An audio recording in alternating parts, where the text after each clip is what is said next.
Hello, I'm continuing the book Suffering is Optional, starting with the first key: pay attention to everything.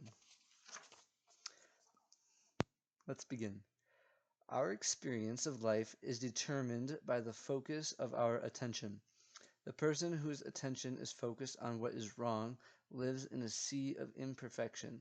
Focusing on lack creates a life of deprivation. Focusing on violence creates fear of danger. Understanding that this is so has inspired the power of positive thinking, daily affirmations, and a whole host of attempts to control the content of our minds. Having a positive attitude and looking on the bright side are offered as ways to address the recognition that we attend to determines the quality of our lives. I am not a fan of positive thinking and affirmations for two main reasons. One, the powerful forces of our conditioning are just as opposed to a positive outlook as to a negative one. We are bounced back and forth from one extreme to another, which produces constant dissatisfaction. When we're on the negative side, we want the positive. When we have the positive, we want to keep it. But because it is the nature of life to change, we cannot, and we are tossed back to the negative side. The world of duality, in which everything is either or, good or bad, right or wrong, desirable or undesirable, has no place for dissatisfaction, contentment, or ease. 2. Positive and negative are both content, not process, and attending to how processes work is much more helpful than trying to change a particular piece of content. For example, rather than assume I need to change myself or the world before I can stop worrying or being afraid or jealous or filled with regret or whatever the form of suffering, it is more effective to address the process of worrying. I do this by attending to what worry is, how it works, where it comes from, what purpose it serves in my life, what I believe about it, how my life is with worry in it, and how my life might be without worry. All we need to do is pay attention. We don't have to decide if something is good or bad, right or wrong. We don't need to have judgments about what kind of person we are because we have certain kinds of thoughts or feelings or reactions. That is the road to suffering. Our job is quite different. Just notice what is actually happening right now. We notice this, then that, then that. We pay attention to all of it. Where is the suffering? By concentrating on the process of attention, how attention works, and how it is related to awareness, we can see the difference between consciously paying attention and our habitual conditioned attention. A big part of the process of suffering is the fact that before we bring conscious awareness to life, ego/conditioning is in control of the focus of our attention. When we attempt to wake up from delusion, to bring focus to attention, to live in conscious awareness, ego goes into overdrive to stop us. Once we are paying close attention to our experience, we may notice fear arising. Ego does not like to be scrutinized, and it has many ways of keeping us from scrutinizing it. Those ways are the content of our awareness practice, the issues we work with. We forget, fall asleep, get distracted, feel bored, doubt ourselves, believe we are inadequate, discover something else that has to be done now, feel afraid. All tools egocentricity uses to keep control of the lives that would otherwise be ours to live in freedom and ease.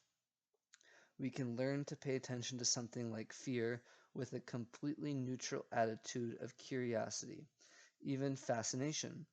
We sit still and simply watch sensations arise in the body, thoughts attached to the sensations, emotions attached to the thoughts.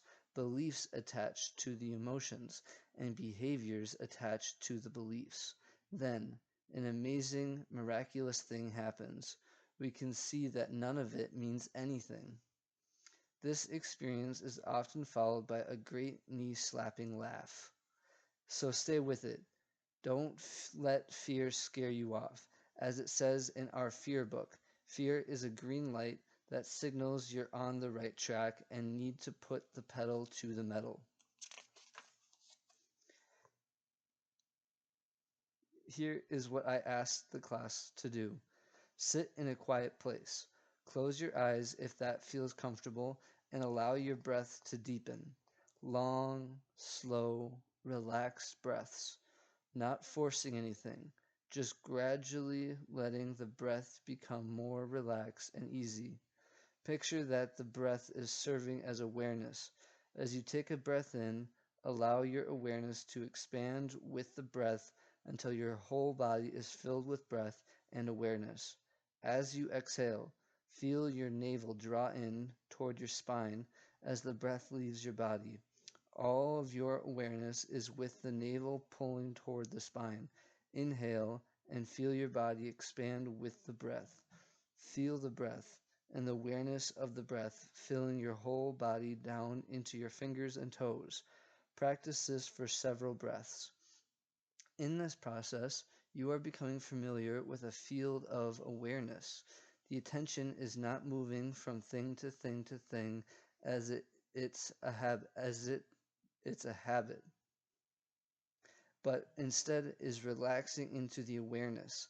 The feeling is quite similar to allowing the eyes to go out of focus. For just a moment or so, let your vision rest several feet out in front of you. Move your eyes slowly around the scene in front of you to take in as much as you can of what is in your view. Move your eyes from object to object, noticing colors, textures, and shapes. Now, let your eyes go out of focus. You are still seeing, but you are not seeing any one thing in particular. There is a scene, a view, but you are not looking at any particular object or shape or color. You can bring one thing into view by focusing on that thing. For a moment or so, practice that movement. In focus, out of focus. Can you feel the expansion and contraction? Can you follow the movement of your attention during this process? Attention is on the out of focus expansive view. Then it moves to one particular object. Your eyes go out of focus and your attention turns toward the out of focus view. Turn your attention to one thing and your eyes bring that object into focus. Now let's go back to the breath. Feeling the awareness of the breath as the breath fills the whole body. As you exhale, feel the breath leave the body and allow the awareness to follow the breath as the breath leaves the body. Same relaxed lack of focus. Awareness expanding to include everything in the range of your sight and hearing. Focus on nothing in particular, but aware of everything in an undifferentiated way. Practice this for several breaths. Can you sense that your attention is focused on your awareness? Try several more breaths with that in mind. Your attention is focused on awareness as awareness moves with the breath. Awareness is with the breath as you inhale.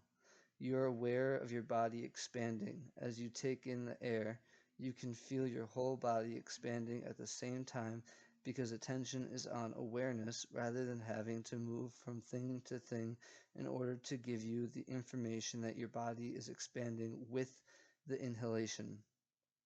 This is a very important step, and I want to be sure everyone is being able to sense these movements. We are practicing being aware of attention moving in the field of awareness. Attention moves to something in particular, and that is what we are aware of. My attention focuses on the baby crying, and I am aware of the baby crying. My attention moves to the people laughing, and for a moment I do not hear the baby crying, as my awareness consists of the people laughing. My attention moves to a memory of me laughing with people I love, the people in front of me, the crying baby, disappear as my awareness is taken up with the memory. I remember to look to see what my attention is doing. Awareness focuses on attention. Attention is attending to awareness. There's a sound, and my attention goes to the sound. Do I go with the attention and get lost in the sound, or am I aware of attention going to the sound and remain aware of the movements of attention? Remember, this is awareness practice, and you cannot do it wrong.